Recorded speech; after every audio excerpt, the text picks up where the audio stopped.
Okay. Okay, this will be the final talk, so I'll begin with the traditional mantra. Sadashiva Samarambam Shankaracharya Madhyamam Asmatacharya Paryantam Vande Guru Paramparam Guru Brahma Guru Vishnu Guru Devo Maheshwaraha Guru Sakshat Parabrahma Tasmai Shri Gurave Namaha. Om Shanti Shanti Shanti.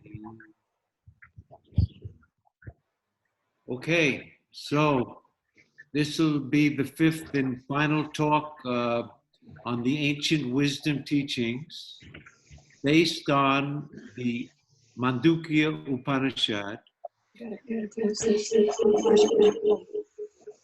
Everybody should mute if possible.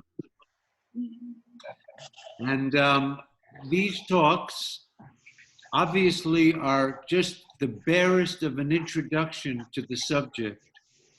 In order to understand the Mandukya Upanishad, it requires someone who has a tremendous motivation to try, because it's the most difficult of all the Upanishads. What I did yesterday, last class, by just streaming through the three states and the witness of the three states, you could hardly even grasp the subtlety, the profundity, and the implications of all of what's included in that. The way to actually study this is mantra by mantra, discussing it in terms of the Bhashya, in terms of, there was a famous commentary by an acharya called Gaudapada, and he has verses explaining the sixth and seventh after the sixth and after the seventh. And so that has to be included. And it's a rather big study.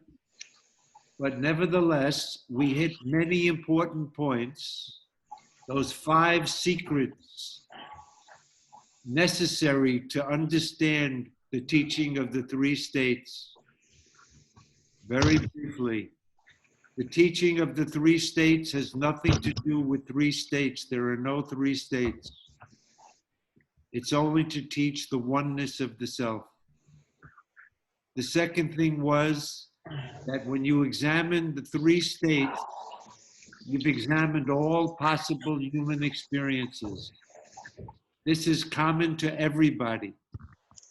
This is not a private thing like a religion or the sayings of a prophet or some yogi who had some specific mystical experience that we haven't had. This examination of the 3 states is the full examination of human experience. Out. And for this reason, it's available. I think somebody has their microphone on. Yes, yes. Please, could everyone mute their microphone? It's essential for us to have a clear presentation. Okay. So the idea that everybody, all of you listening to me now, are all familiar with waking, dream, and deep sleep. It's not a yogi's experience. It's universally common to everyone. And so those are the facts of experience. And Vedanta says merely by examining the facts of your own experience, you can understand that you are that non-dual infinite bliss. Merely by this examination, if it's done the way it's being presented here, and to see if the way it's being presented is in accordance with your own experience. You have to validate this teaching in the light of your own experience. It's not because the Upanishad says it, or some guru says it, or some prophet or saint said it. It's not based on anyone's authority except the authority of your own experience. And the full gamut of human experience is contained in waking, dream, and deep sleep. It leaves out nothing.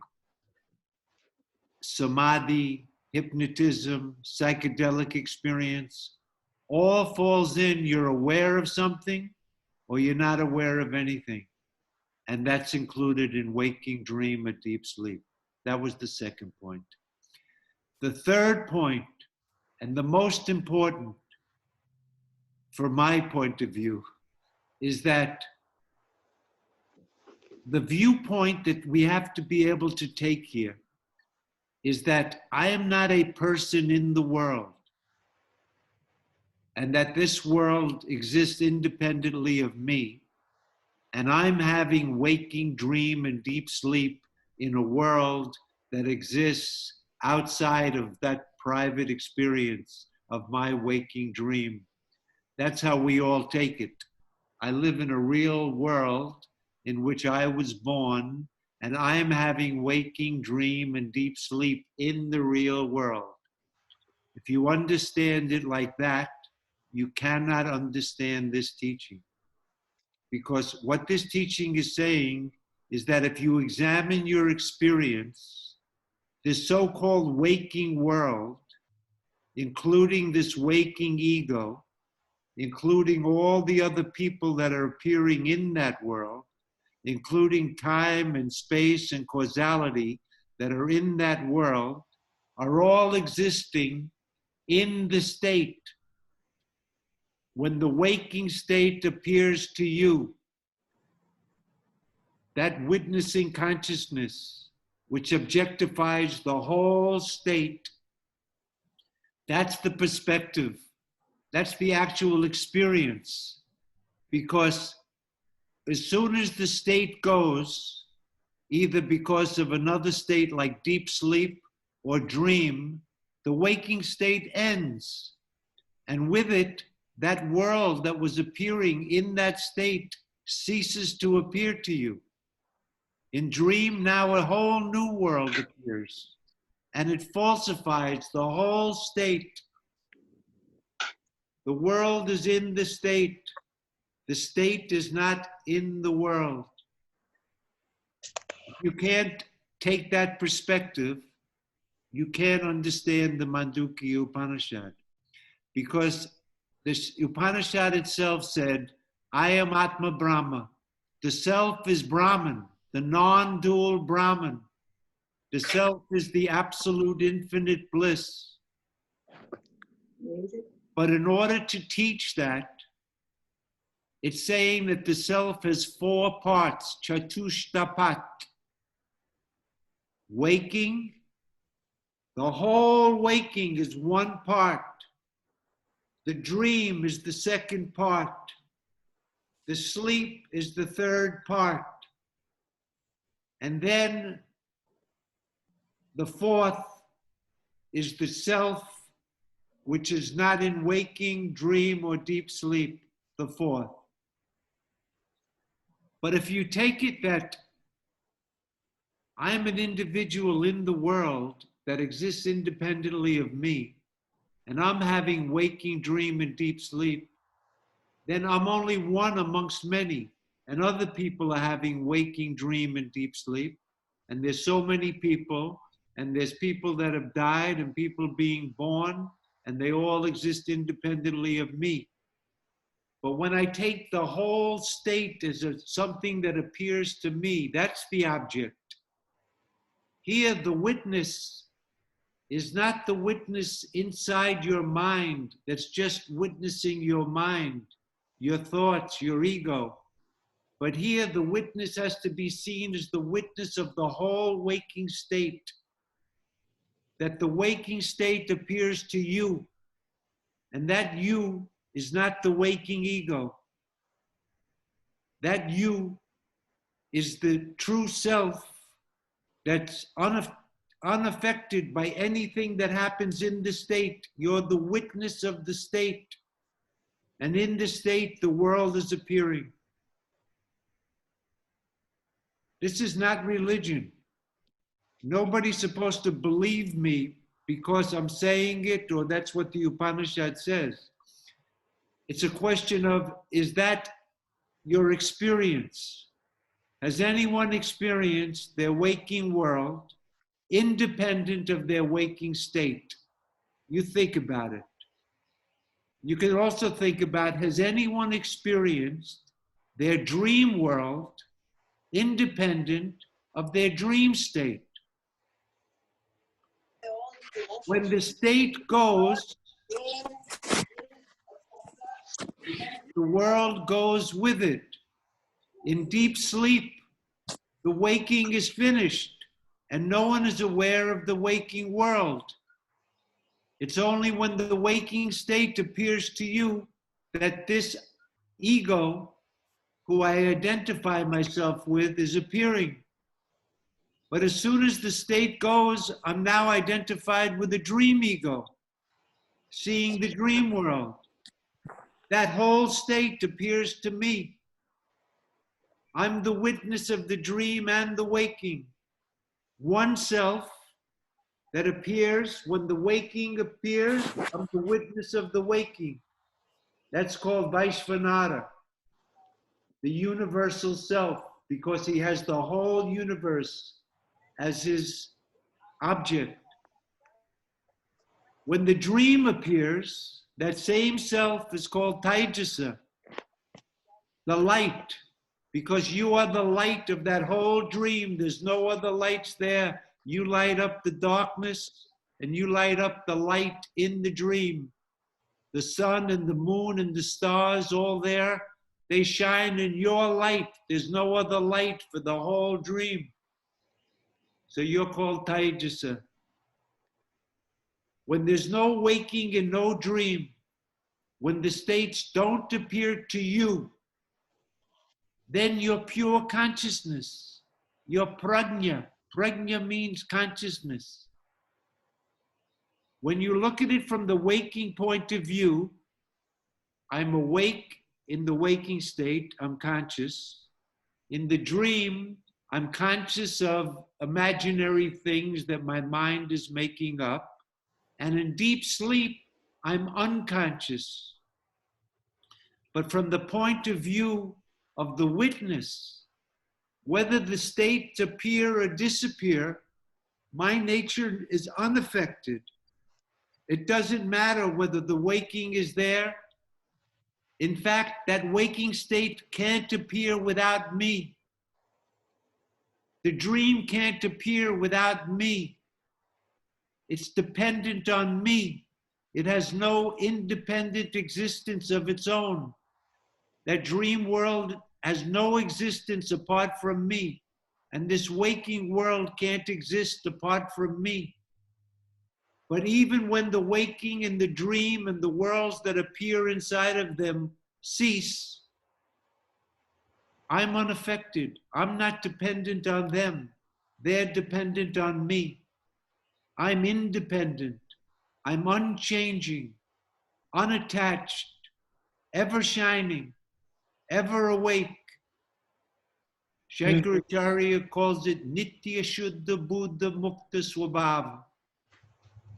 I am Nitya, eternal, Shuddha, pure, Buddha, awake, Mukta, free, Swabhava. That's my nature. It never changes in any state, whether the states are appearing or not. The other thing to see about these states is that when we take it from the waking point of view, then the waking is the real and dream is false. Just a dream, it wasn't real, but the waking is real. And the dream was caused by the impressions that I picked up in the real waking world. But when you look at it from the witnessing point of view, how the states are actually experienced, not from the bias of the waking point of view, but from the impartial point of view of all the states, then you should be able to see the fact that just like as soon as the waking came, the dream was canceled. Oh, it was only a dream. While it was going on, you thought it was waking. But as soon as the waking came, the dream was canceled. That's everyone's experience.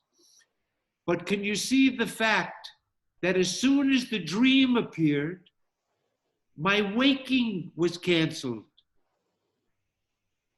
That the states mutually cancel each other. They're both equally unreal. They're just appearances in consciousness. They have no independent existence apart from you. You are not the waking ego or the dream ego. So what that means is, it's the waking ego that says, I was born, I'm getting old, I'm getting sick, and I'm gonna die. That I is in the waking state. But we can see that my nature is totally different from that waking ego. The waking ego who thinks he knows, who does, who experiences. I'm the witness that never changes, that's not even in time. I'm never canceled in any state. The states mutually cancel each other. And in fact, both the states are canceled when the sleep state comes. Then you're not aware of the waking or the dream. Each state equally cancels the other. Dream cancels waking and sleep. Sleep cancels waking and dream. And waking cancels dream. And they are all coming and going, appearing and disappearing. To who? To you. That's who you are. That Sakshi, that direct witness. That's the self of Vedanta. This examination of the three states is totally unique. It's not in Judaism. It's not in Islam. It's not in Christianity. It's not in Sufism. It's not in Buddhism. Every other philosophy in the world starts from the waking state and examines the phenomena and tries to come up with some conclusion. The Vedantic vision that's presented in the Mandukya is totally asadharana. It's totally unique. This view that I'm the witness of the states and the world is in the states and both the states are equally unreal. When we see that waking is just like a dream, then waking is a dream. So there's no waking, there's only dream. So I'm the witness of the dream. But what's dream? Dream is a state in which really there's no duality at all. Then how is that different from deep sleep, in which there's no duality at all? Dream is deep sleep. But when there's no waking or dream, what's the meaning of deep sleep? It's just the self. That's all that there is. There's no states, and there's nobody in the states. The so-called witness of the waking was just a device to remove the idea that you're the ego that's appearing in the waking state. We all identify with this ego. I am so-and-so. I am fat. I am tall. I am old. This is my ethnicity. This is my intelligence. These are my qualifications. This is my beliefs. I believe it. I don't believe it. I doubt it. You have nothing to do with that because you're the Sakshi Chaitanya, that pure consciousness, that in which everything is appearing and disappearing, always present. When the waking state appears, that consciousness fully pervades the whole state. It's the truth of the state, because the states are not real, so the only existence there is you. It's like the clay in the pot. The clay fully pervades the pot. You call it waking, but it's just you. You call it dream, but that dream has no existence apart from you. You pervade the dream. That self, that's the warp and woof. It's not like there's a dream and that there's something that pervades it. To pervade means it's the reality of it. Just like the rope pervades the snake. It's the truth of the snake. There's only one thing there. What you call a snake is the rope. What you call waking is you.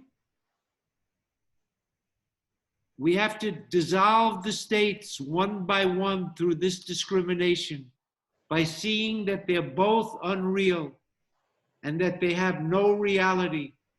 The whole second chapter of the Mandukya Karikas is to demonstrate that waking and dream are exactly the same when looked at from the point of view of the experience of the states, not how we look at it from the point of view of I, the ego, in the state. So from the point of view of the states, I'm the witness of the waking. I'm the same witness when the dream appears. And I'm the same witness when they both disappear. That's called deep sleep. But deep sleep is not the self, because after deep sleep, the waking appears again, or the dream appears again. So sleep is the causal state. That's why the sixth mantra said, this is the source of all beings. Out of deep sleep, sleep is God. It's the consciousness that has the seed for the whole universe, because there's no other source for the waking except you. So the waking appears along with the universe that's contained in it. You're the source of it. That's called sleep. But in the real self, there's no source, because nothing ever came out of it. This Gaudapada Acharya has a famous verse. He says, Na nirodha na utpattihi, na bada na sadhakaha, na mamukshu na muktaha, iti esha paramarthaha. There is no creation. Even when the waking or dream appear, there is no creation. There is no destruction. Nothing was destroyed when the states disappeared, because they have no reality of their own. There is no creation. There is no destruction. There's nobody bound, because there's only the witness. All of those people appearing in the state had no reality. So there's nobody bound. There's nobody desiring liberation. The waking, which contains all the people that want liberation, they never existed at any time. And the witness doesn't want liberation, doesn't need liberation. It's nitya mukta, eternally free. There's nothing to bind it. It's one without a second. So it can't be bound. And the jiva, the individual that appears in the waking state, is not real. So there's nobody bound. There's nobody who's seeking liberation. We think we're studying Vedanta, we want to be liberated. But that has to be the ego who says, I want to be free. And there's nobody liberated, because the self is always free and the ego is not real. Esha paramarthaha, that is the highest truth. In order to realize that truth, this teaching began with the idea that there are three states, and that from that point of view, from the point of view of the states, it said, you're the witness of the states. But in the end, and that's what we're up to now, the seventh mantra says something about the witness of the waking, the witness of the dream, and the witness of their disappearance, deep sleep. those so-called states that were used as a device merely to teach the nature of the non-dual self, it has to now negate. The final teaching is neti neti.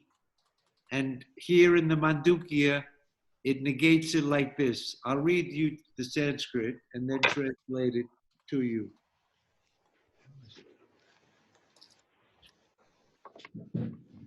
Seventh mantra reads like this.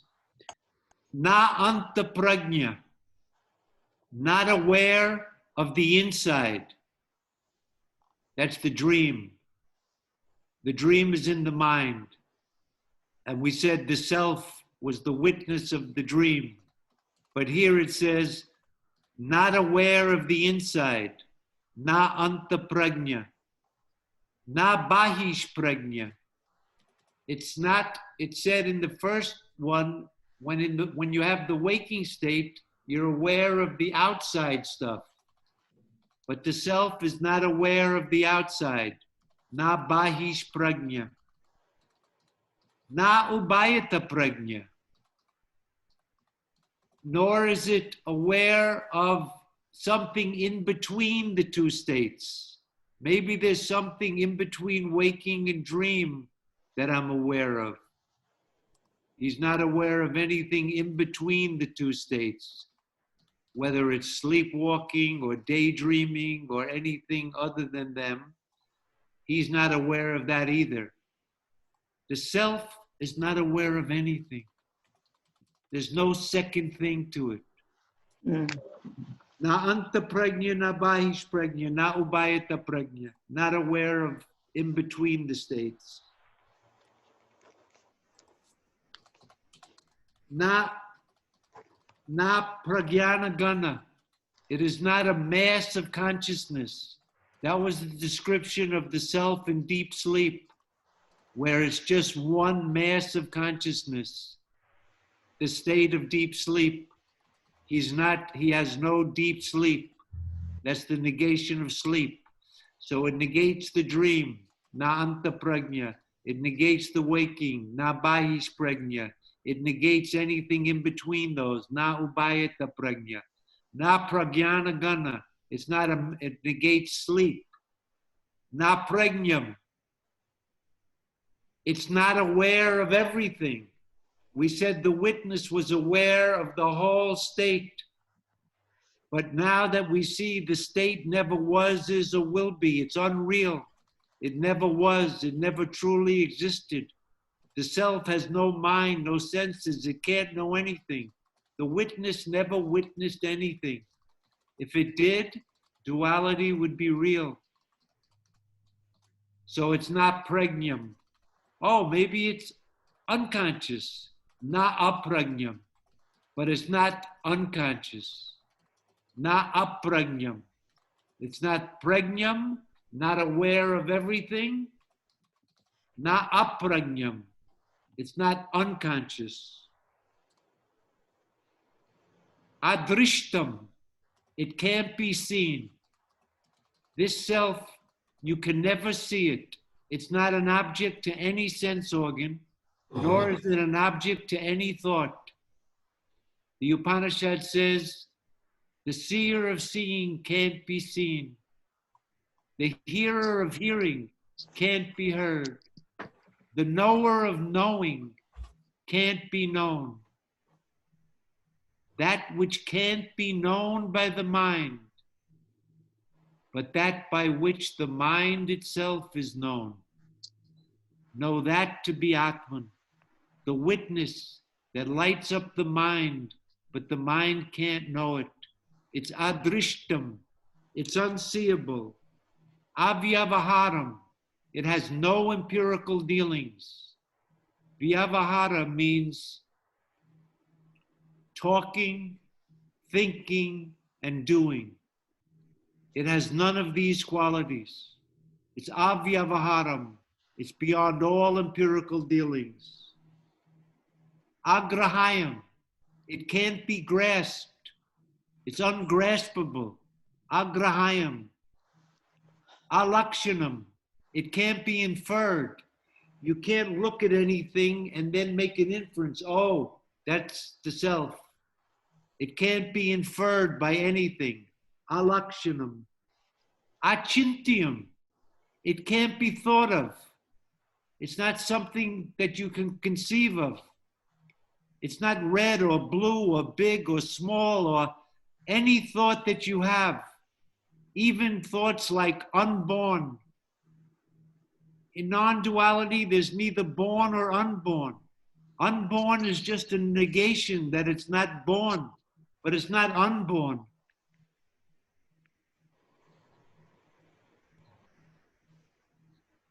Alakshanam, achintyam, you can't think of it.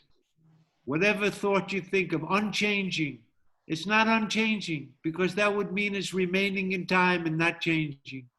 It's neither changing or unchanging. Achintyam, unthinkable. Avyapadesham, it can't be described. No words can ever describe this. It doesn't have any qualities. It doesn't have any relationships. It doesn't have any, it's not a substance. That's how words function. Avyapadesham, it's indescribable.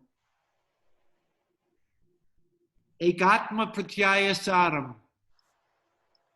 If it can be known, it has to be known through the essence of the concept of the one self. That one self that continues throughout all the states. Whether the waking is there, that consciousness is there. Whether the dream is there, that same consciousness is there. And whether they disappear, that ekatma, that one self. The ego is not passing through the states. The idea that I'm awake, I dreamt, I slept, I woke up is no one's experience. The waking ego is stuck in the waking state. He never dreamt. The dream ego never woke up. But the witness of both of those egos is the ekatma. That concept of that one self, it has to be known through that. Ekatma pratyaya saram. Prapancha upashamam. It is the total negation of the whole universe. Prapancha upashamam. When you remove the whole universe, that's the self. And when you say the whole universe, it's not just everything outside you.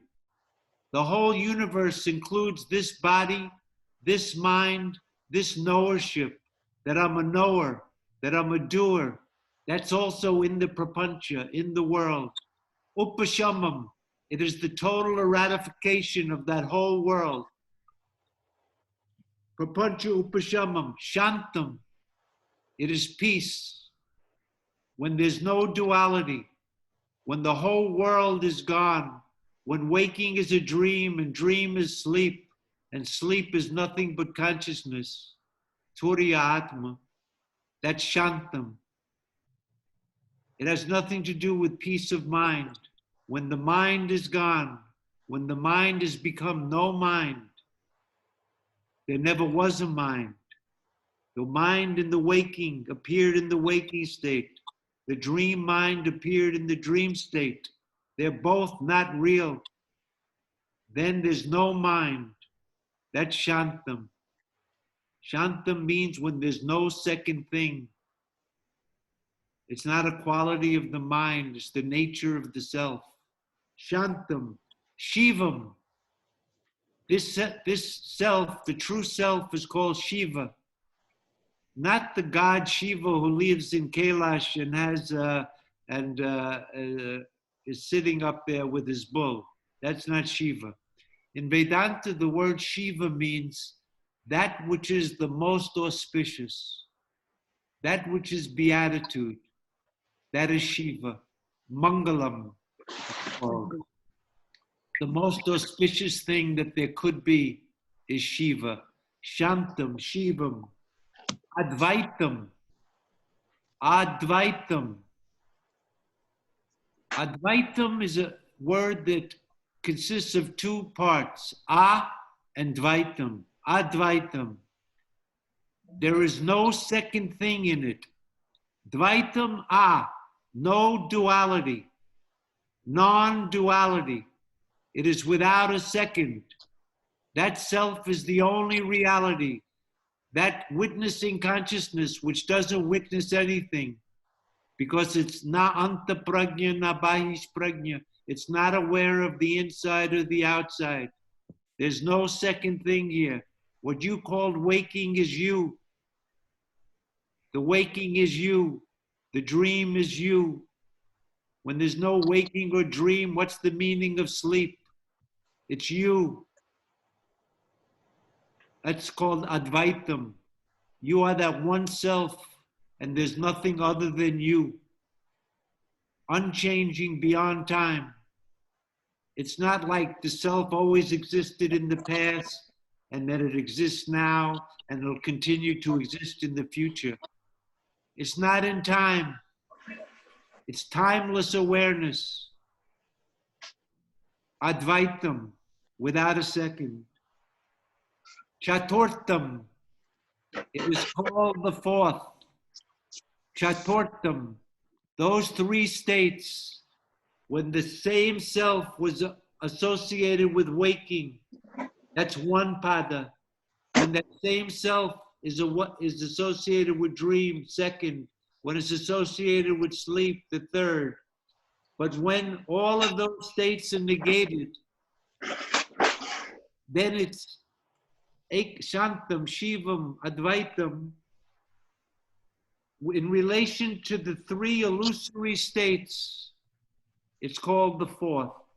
It's kind of like if you were to take a rope and mistake it for a snake, a stick, or a garland. So you have a rope, you have a snake, a stick, and a garland. It looks like there's four things here.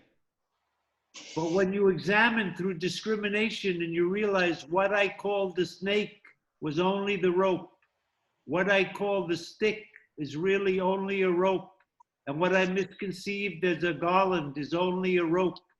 When you negate those three states, he's the fourth. He's the truth. It's not really a separate state. He's the truth of the three states. But in relation to the illusory three, he's called Chaturtham, the fourth. He's Advaitam, Advityam. So there can't be three states. It can mean that the self is a separate state, independent of these three states. It means that that fourth is called the fourth in relation to the illusory three. But in itself, it's one without a second. It's not the fourth of anything.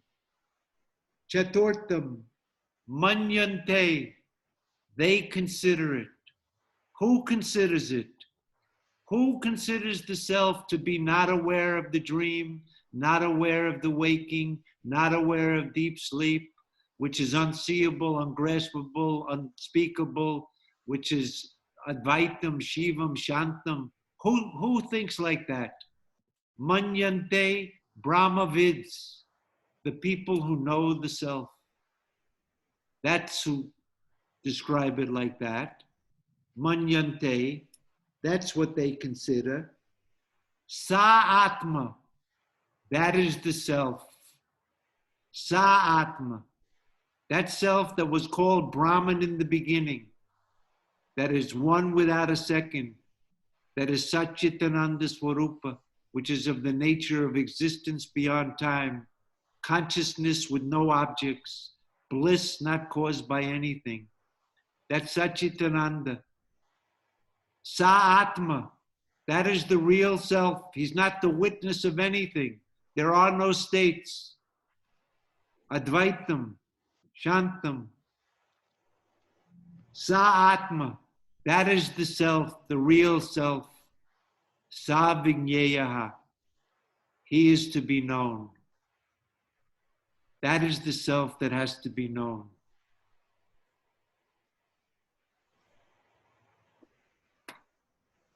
Means that in our state of ignorance, the self has to be known. I'm a knower and I have to know that self. But when the self is known, I am that, then there's nobody to know it and nothing to be known. Gaudapada says, Gyate, when this is known, this self, when it's known, Dvaitam na vidyate, duality doesn't exist anymore. This knowledge of the true self puts an end to all duality, including the duality of the knower. I'm no longer a knower. When it says, this is the self, this is reality, this has to be known, it already said it can't be known. Achintyam, it can't be, but it superimposes to the ignorant person that it has to be known. But when it is known, then all duality is gone. You don't know anything anymore. You are that. You are that. You don't have to know it. You don't have to become it. You've always been that. That's your eternal nature, whether you know it or not. When you said, I am old or young or fat or thin or fair, it didn't affect your nature at all. Because the thing's nature can never change, regardless of what you think of it. When you called the rope a snake, it didn't get poisoned. When you called it a stick, it didn't become hard. When you called it a garland, it didn't become fragrant. The self is the self. Its nature is always the same. It never changes, unborn, undying, never coming, never going, ever awake. People think, I wake up, I go to sleep. But the self never wakes up. It's always awake. People think in deep sleep, I'm no longer awake. But from the point of view of the self, that consciousness never ceases. Whether the states are there, and it's in the states that time is there. The witness is not in time. And because the states are just illusory, all that really exists, the only reality, because in Vedanta, to determine what is real is to determine what is coming and going, what is appearing and disappearing. That can't be real. That which is changing can't be real. And that which is real, that consciousness, never changes. That's Satyam. Sa Satyam. That is the self. You are the reality. That has to be known. How to know it? Na anta prajna, not aware of the inside. You remove the dream. Not aware of the outside. You remove the waking. Not aware of the sleep. Remove the sleep. That self that remains, that's unthinkable, ungraspable, indescribable, but self-revealed, self-shining, self-established. It doesn't need anything to make it known. It's always shining. It just needs to negate everything that it's not. That's the neti atma. It's the same thing in the seventh mantra. The self that's not this, not aware of the outside, not aware of the inside, not aware of deep sleep, not aware of anything, unseeable, unknowable, unspeakable, advaitam, shantam, shivam. That is Atma. That is the self. When I realize I am that, then what fear can I have? What grief can I have? What worry can I have? There's no second thing to harm me. I am untouched, unattached, one without a second, ever content. I don't need anything. I don't need anything to make myself more complete or more full. We have to see that fact about ourselves by our own intuition, our own experience, to see the truth of that that through discrimination, realizing that the states appear to me and they can't be real. Why? Because they cancel each other. But myself never changes. I am the real. That viveka, that discrimination, negating what is unreal, that self that remains, sa atma, sa vigneyaha, that is the self that has to be known. This is how the Upanishads work. It said something about the states, but in the end it negated them, and it leaves the self as it is in its pristine purity. Ever pure, ever free, ever awake. Its eternal nature, ever blissful, ever peaceful. It's not a religion. It's not the saying of some prophet or some ancient scripture. It's in everyone's common experience. It can be verified here and now as a fact. That's the uniqueness of this teaching, to see the fact here and now. You don't have to die and go to heaven. You don't have to believe that some prophet was channeling God and he told you something and you have to believe that. You examine your own experience and see what's the fact of the matter. Are you in the states, or are the states objects to you? Do the states cancel each other equally? Or is it true that in the waking state, this is the real state, and in that state there's two little things called dream and sleep, and that they're events in the waking time. At 10 o'clock, I went to sleep. At 11 o'clock, I had a dream. At 1 o'clock, as though they were events in the waking time series. Is that our experience? Or is our experience, as soon as the dream appears, my waking state ceases, and the world that was appearing in it ceases, and that from that point of view, I am the witnessing consciousness. But it's only in relation to the states that I'm the witnessing consciousness. When I see the states have no reality, they're just appearances. They don't really exist. Why? Because they can't exist independently without me. Their existence is dependent. Something that depends on something else to exist doesn't have its own existence.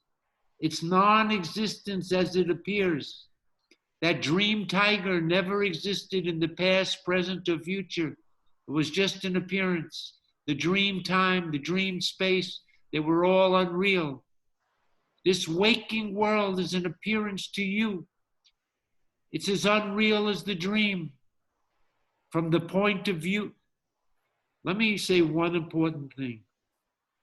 As long as we take up perspective of that I'm the ego in the waking state, from that point of view, Vedanta says this world is real. Why?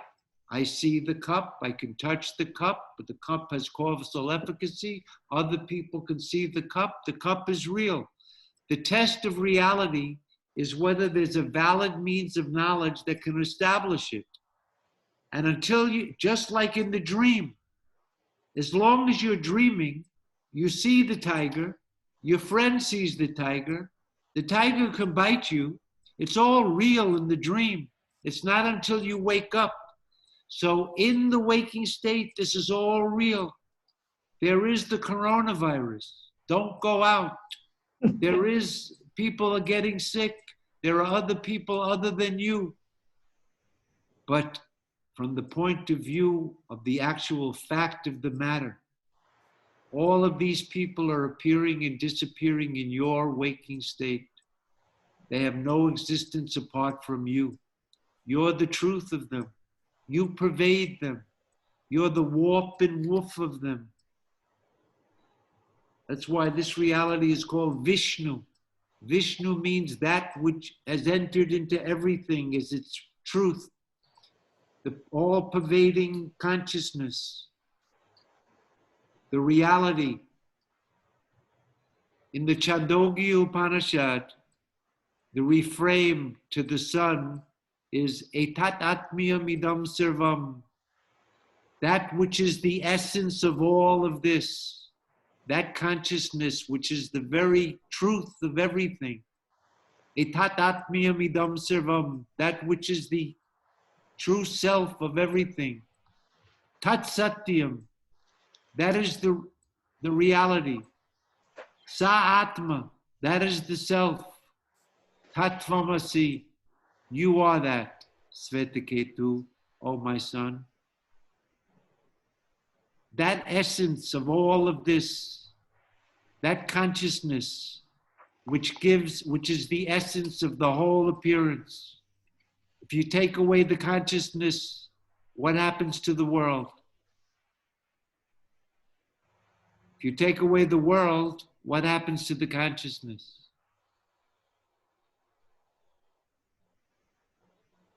You have to examine your experience. When the world is not appearing, do you go? But if you're not there, could the world appear? As soon as you're aware of the dream, can the waking appear? It depends on you. It has no existence apart from you. But you don't depend on waking or dream. And nothing that happens in those states affect you in the least. You're always the same. Timeless awareness, pure consciousness. Sa-atma, that is the self. Pure existence, pure bliss, shantam, ever peaceful, shivam, auspicious, the true auspicious, advaitam. There's no second thing here other than you.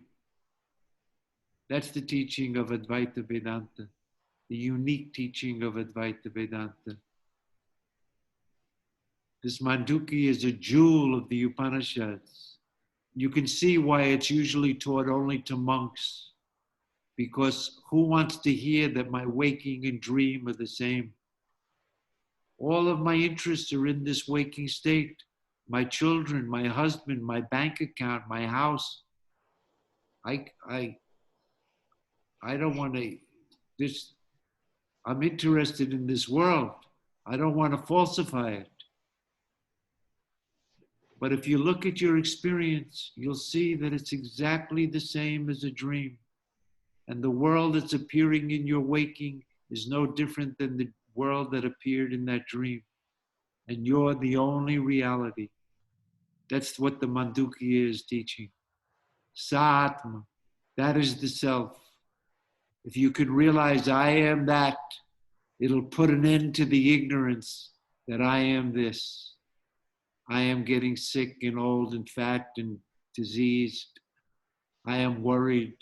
I have fear. All of those qualities don't belong to you. You've superimposed them on yourself out of mere ignorance, because the subject can never be the object. The waking state is an object. It can't have any relation to you, the subject. We all take the ego as the subject, but in this view, the ego is as much as an object as everything else in the world. We all take ourselves to be the knower, but the knower, the knowing, and the known are all appearing in the waking, they're appearing in the dream, and they're disappearing in deep sleep. They can't be real. This is called avastatraya viveka, the discrimination concerning the three states. It's a unique teaching. You haven't heard it in anywhere. It's not in the Bible. This is not even in the Bhagavad Gita. But it's really just one method. Whether There's so many other methods, but this is such a beautiful one because it just relies on the facts of common universal experience. And so that we all can intuit the truth of it by introverting our minds and seeing what is the fact of the matter. That's the beauty of Vedanta. You don't have to believe it. It's not a faith-based religion. It doesn't tell you there's some God somewhere off somewhere. That witness in you is God. He's the God. Everything comes from that, appears in that, abides in that, merges in that. Without that, there's nothing. That's the God of the universe, you. That's something you can verify, not the God of religion. So I think I will end it with those thoughts. And of course, there's a lot packed in there. And there's probably, and should be, a lot of objections in your mind. No, I'm not buying this. This is not my experience. There must be plenty of things. So here's what I'm going to suggest. Evelyn will give everybody my email. If anyone has a sincere question, I would recommend that now that they've heard this from me, they pick up the text and read it with Shankara's commentary. And in the light of what I said, keeping that in the back of your head, you read this text. And then, if you have any questions, I'd be glad to try to the best to answer them. I'm not a guru. I'm, like everyone else, a student of this subject matter. I'm pretty much just parroting the way it was taught to me, the way it's presented in the text. And so to whatever extent I'm able to answer any questions, because no doubt every seeker, including myself, should have great doubts about this. It seems utterly impossible that the waking world is just like the dream world. It doesn't make sense. So there should be doubts. But that's exactly what this teaching is saying. You're the witness of both the states, one self witnessing all three. That's the only thing that continues, not the waking ego. Such a beautiful teaching.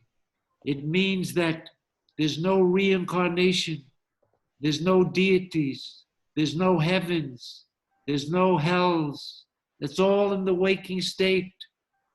All of it, reincarnation, doing hocus pocus mantras and getting magical powers. It's all in the waking. None of it is real. Vedanta is not interested in that in the least. It's all within the waking state.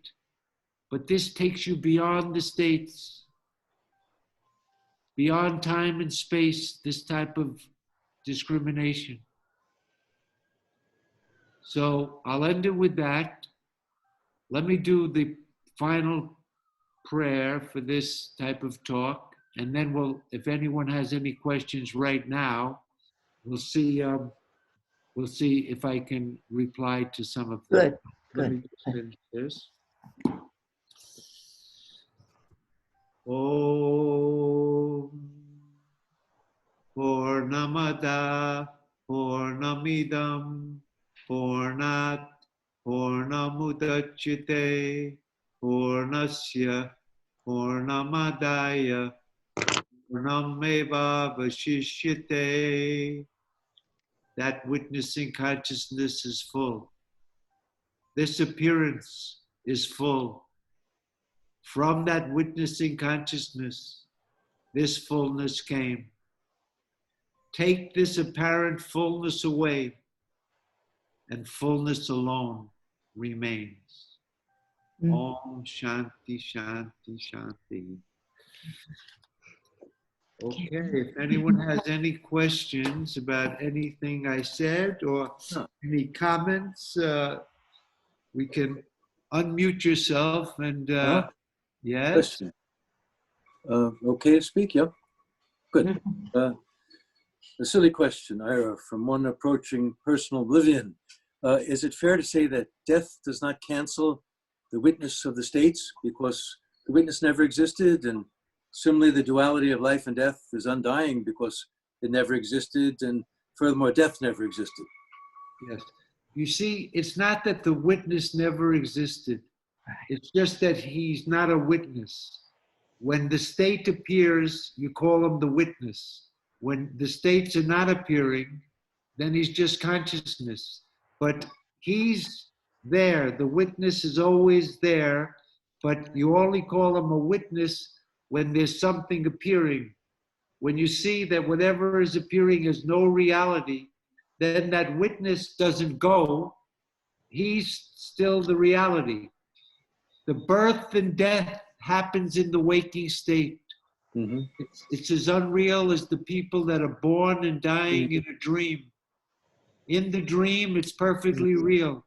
But from the point of view of the witness, it has no reality at all.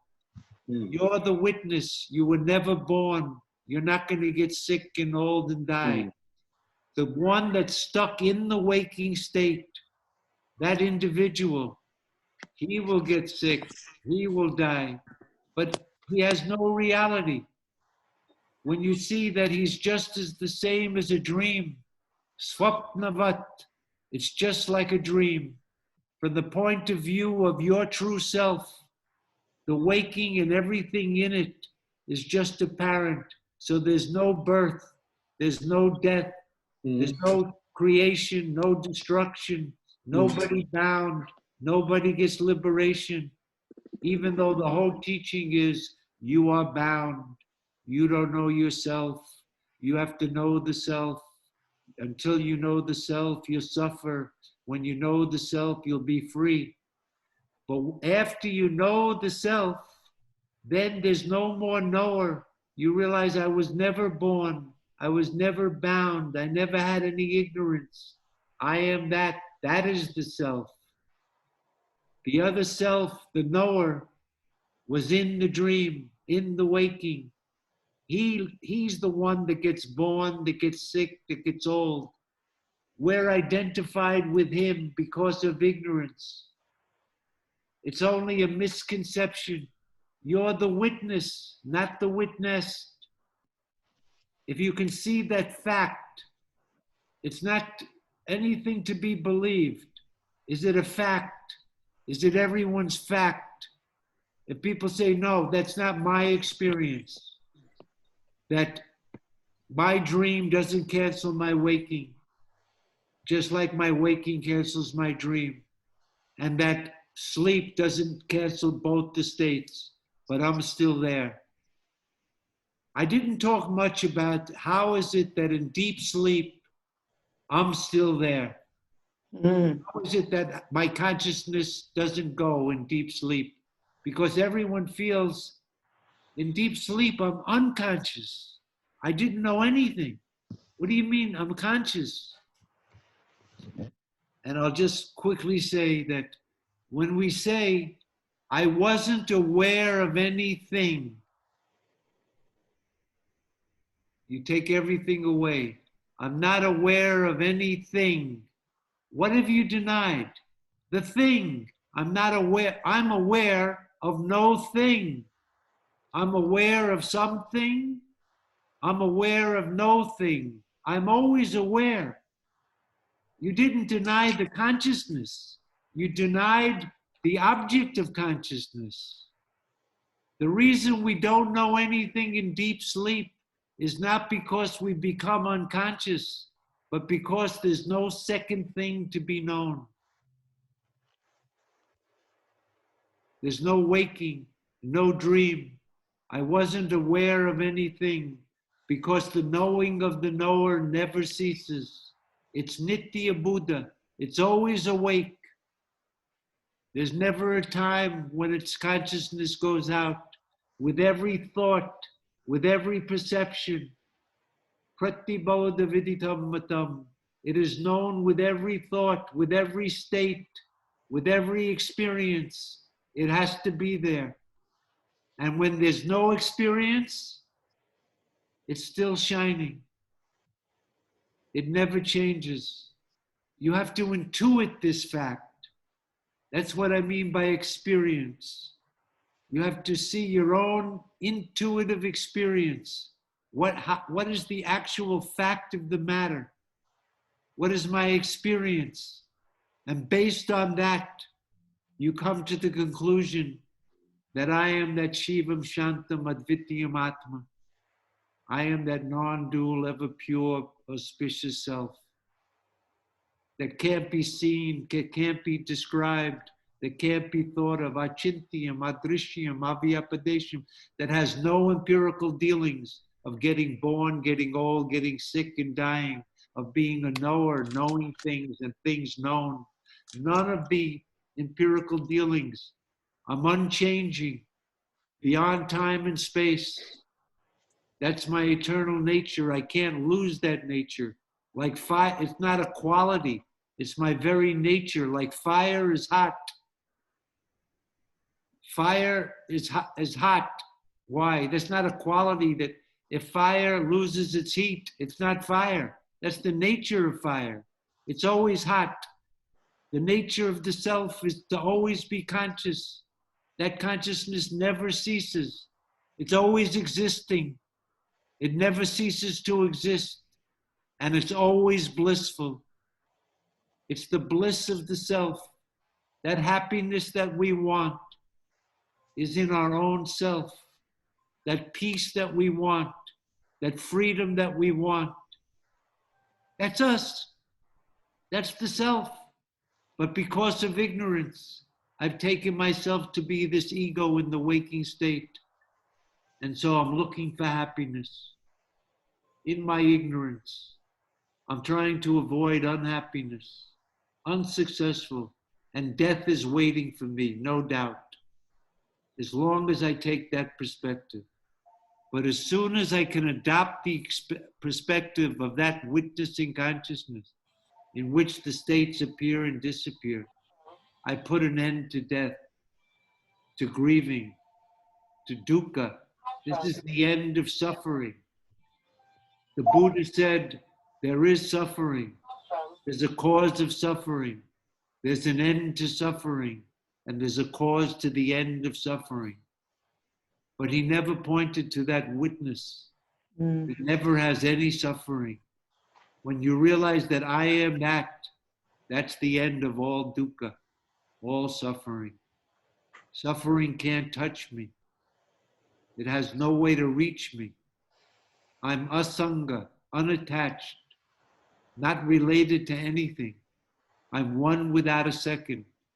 That's the nature of the self. Any other questions?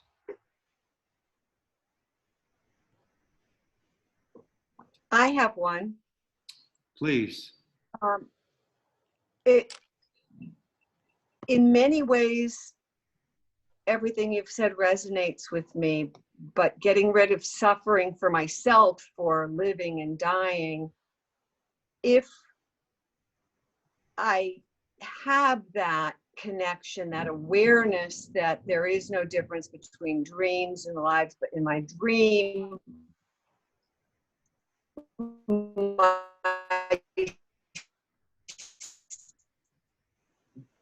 sister has something. Something's wrong with the. You're breaking up. I can't hear you. Happened to her, and I wake up and it hasn't happened, or in real life, I shouldn't say real life, in awakeness, my sister has something happen to her, but away from not living dying, but about it has stayed. Terry, you're breaking up. We're having a hard time hearing you. Okay, try it one more time. What is the doubt or question? Say it. That in the waking state, your sister is like, if she's sick, should we be concerned about her or something? Is that the question?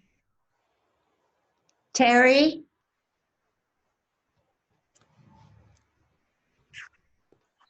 Well, Yeah, I'll have to send let me answer Say that. to us. The question that in this waking state, the person who realizes that truth, how would he behave?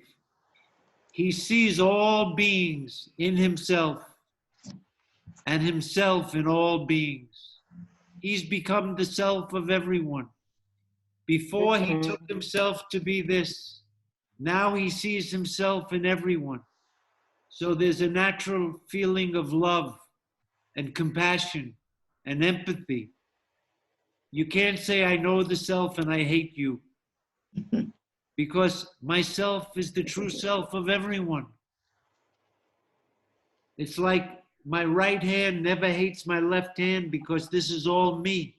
When me becomes everyone, when you see yourself in all beings and all beings in yourself,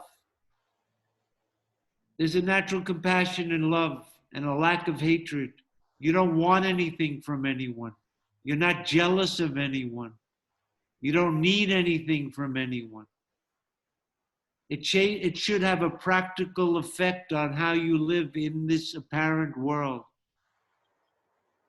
From the point of view of the one who realized that, he is that. But for this body, mind, and senses that has seemingly realized that truth, in order to realize that truth, he had to himself, herself, introvert their minds, turn away from the objects for a while, become dispassionate, get control of the senses that want to go out and the mind goes out, that extrovert mind, in order to realize what I was just talking about, not superficially, but so that it sinks deep into your own experience. It requires things like humility, control of the senses, dispassion. Those qualities have to be cultivated. A wanting to turn the mind in, even though it wants to go out and enjoy the world. To see the defect in that, and that really there's no lasting happiness outside, and to seek that happiness in. The inward journey is the spiritual journey. That turning in of the mind is what the spiritual life, turning back to that witnessing consciousness and taking your stand there, falsifying everything else. From the point of view of that person that remains, it should have a practical effect on your life. You won't hate people. You won't be jealous. There'll be a humility, because this ego that we're so identified with, that wants to be such a big shot, will become humble. You'll see that ego that's so filled with so many defects, and you won't be running around blowing your horn. Humility will be a natural effect of this wisdom. There'll be a lack of hypocrisy. You don't have to put a phony face onto the world now. There's no need to hide anything. Your life becomes an open book. You don't have a private life and then a life that you show the world. That's called hypocrisy. You become straight. You become honest. You speak the truth. All of those qualities, the saintly qualities that you need to cultivate to get this knowledge, after it, they remain with you. So there will be a practical effect of this study. But from the point of view of the one who wanted to know the truth, when he knows that truth, he is that truth. Brahmavid, Brahma Bhavati. The knower of that is that. In Vedanta, to know does not mean to know. It means to be. And when you're that, you won't even know that you're that. Just like when you're in deep sleep, you don't know that you're in deep sleep. You don't want to know that you're in deep sleep. You don't have to know that you're in deep sleep. There's nobody there other than you that could know that you're in deep sleep. You are one without a second. That's called moksha. Abiding as the self, the non-dual self, not knowing anything. But from the point of view of this waking state, we speak of that person who's realized that. That person, he still has a mind and a body, and that mind may have some defects, but to a large extent, he will exhibit qualities that the average person does not exhibit. Compassion, because he sees himself in everyone. A feeling of love, a feeling of humility, a natural control of his senses, because he doesn't feel Atmani eva tushtaha. That person is satisfied in the self alone. Atmani eva ramantaha. He revels in that alone. Atmani eva stitaha. He's established in that. That's the person who's the guru, by the way. That person whose mind is like that. He still has a mind, that guru. He's not really the enlightened one. But that person, you go to him and he will teach you this Mandukya Upanishad. And those words that come out of his mouth, Guru Mukat, from the mouth of that teacher, when he teaches you, not aware of the inside, not aware of the outside. That is the self, Sa-atma, Tat Satyam, that is the reality, Sa-vignayam, you know that. Those words, they have a power behind them because he's not merely a book reader. He's not a professor at some university repeating something. He's talking from his own experience. Those are the words that are necessary. He's the one that does the negation. The Upanishad says, not this, not this. The teacher teaches you the Upanishad. You can't do it. If you try to negate everything, you know what'll happen? You'll still be there saying, all right, I negated everything. Then who am I? I still want to know who I am. That guy who's negating, how do you get rid of him? That's what the guru does. When even the knower is gone, when the ego is gone, he can't do it himself because he's trying to do it like the 10th man, looking for the 10th man. That's why the guru is necessary. The idea that I'm my own guru, forget it. You need a teacher. And this is the teaching. Superimposition, and in the end, that teacher teaching the Upanishad. Every Upanishad has this method only. They negate. And the student, when everything is negated, realizes, Aham Brahmasmi. I am that Brahman. Always and forever. Ignorance can't come back because it never was there. I can't forget this because I have no mind. That's the final liberation. Any other question?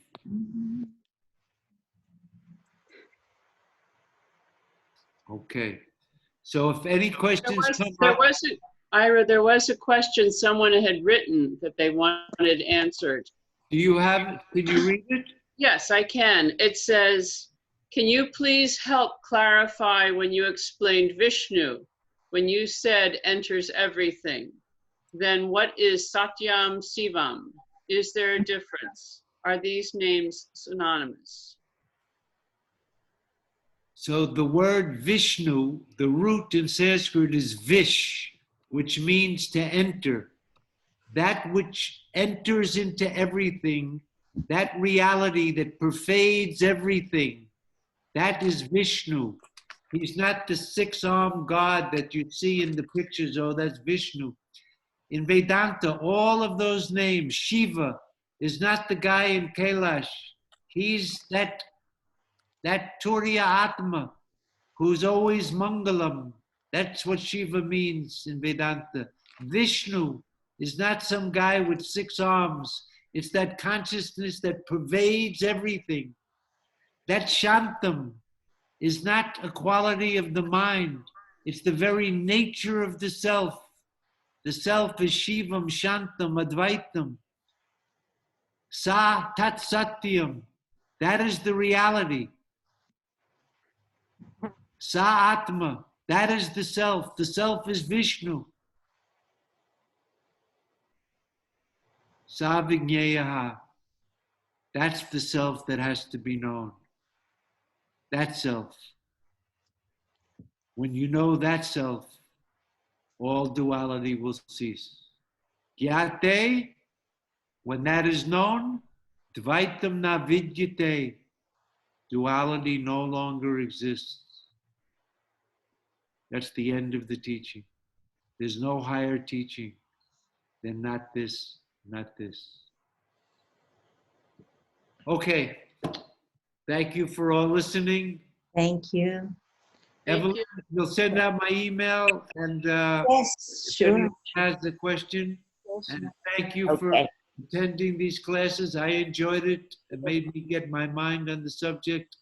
Thank you, Evelyn and Paul. Oh, Thank you, Ira. yes, our pleasure, our pleasure. We'll be speaking soon, yes? Yes. Yes. Good, good. Thank Hariom. you, Ira. Hariom. Hariom. Hariom. Thank you. Thank you, Ira.